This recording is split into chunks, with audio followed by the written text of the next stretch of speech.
Hey everyone, welcome back to the Elemental Chef. This is the second episode of the vegetable series, so let's get started. We're gonna start off with some potatoes. So potatoes are grown under the ground and then you pluck them up and you eat it. They have different colors and they have different starch contents, and so waxy potatoes have less starch, whereas starchy potatoes have more.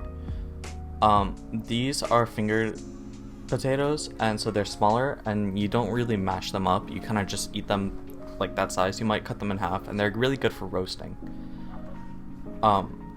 Whereas like a bigger potato you would make into like mashed potatoes. These are waxier, whereas like this right here, a russet potato, it's larger and has more starch in it. So it's really good for mashed potatoes or boiling them. Here's more of a waxy potato. These are really good for something like a stew because they won't break down into the soup.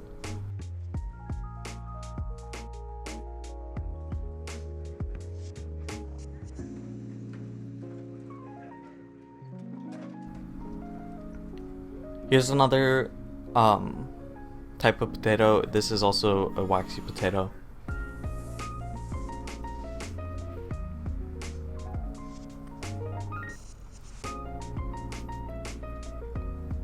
Potatoes are great because they can be made into purees, and so yeah. So this is what's called a sweet potato. In the south of the US, it's really common to it's a really common dessert or side dish. You can see how I have to switch to the other knife because it's much harder to cut through.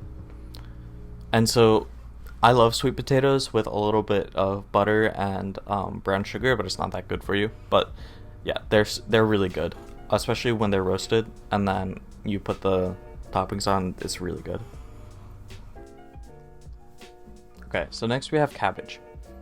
These are two different types of cabbage, and there's much more, but these two types of cabbage are often made into something like sauerkraut, where then it's fermented and then made into it.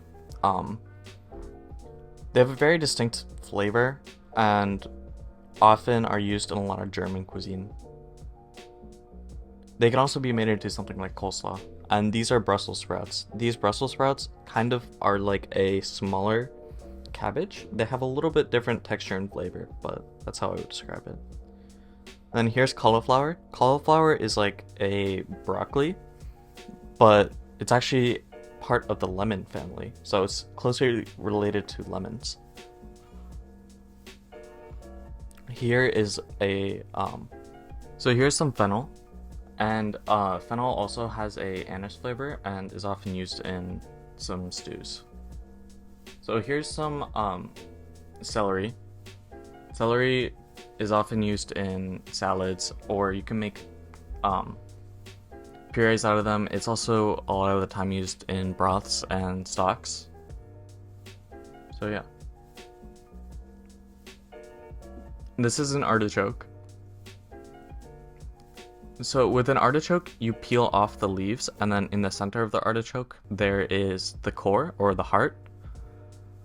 And after steaming them, it's much easier to peel them off, but the heart is really soft and really flavorful.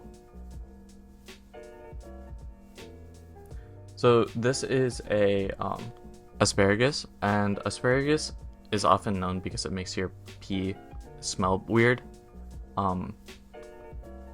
It tastes really good, so I would definitely give it a try. This is broccolini. Broccolini is kind of like a smaller broccoli. It has a little bit different texture and flavor, so yeah, it's, in my opinion, a little better than broccoli, but that's just me. This is broccoli.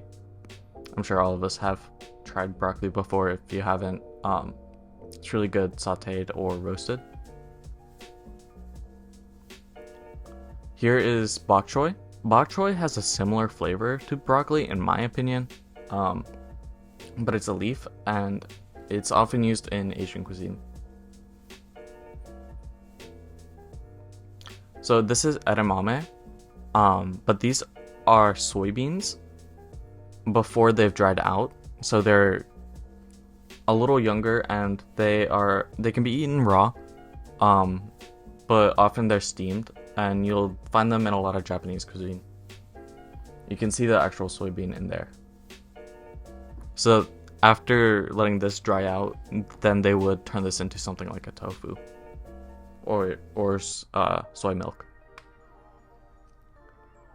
So this is kale. Kale it has a pretty good texture, and a lot of the times it's used with sauces because it sops up all of this the sauce. And then this is a lettuce. So lettuce is often used in salads. You can cook it, but in my opinion, it's better raw. And oftentimes, you're not gonna eat lettuce alone. This is romaine lettuce. So it's bigger and has, or it's not bigger, but it has longer leaves. And it has a little bit different of a flavor. This is another form of lettuce. It has a different flavor too.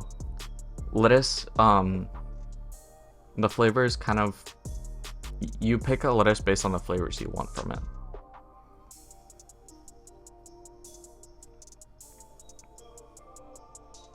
You can see the different leaves of each piece of lettuce.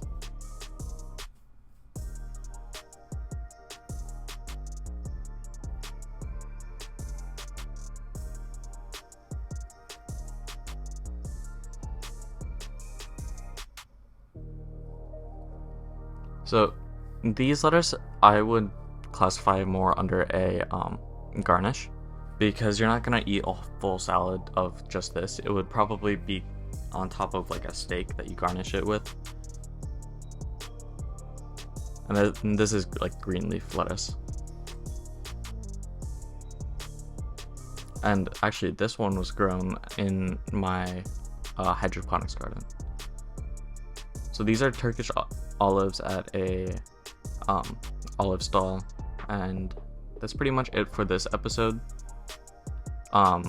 Here's some more pictures of pickled vegetables at a Turkish store, but yeah, I hope you enjoy. We'll see you in the next one.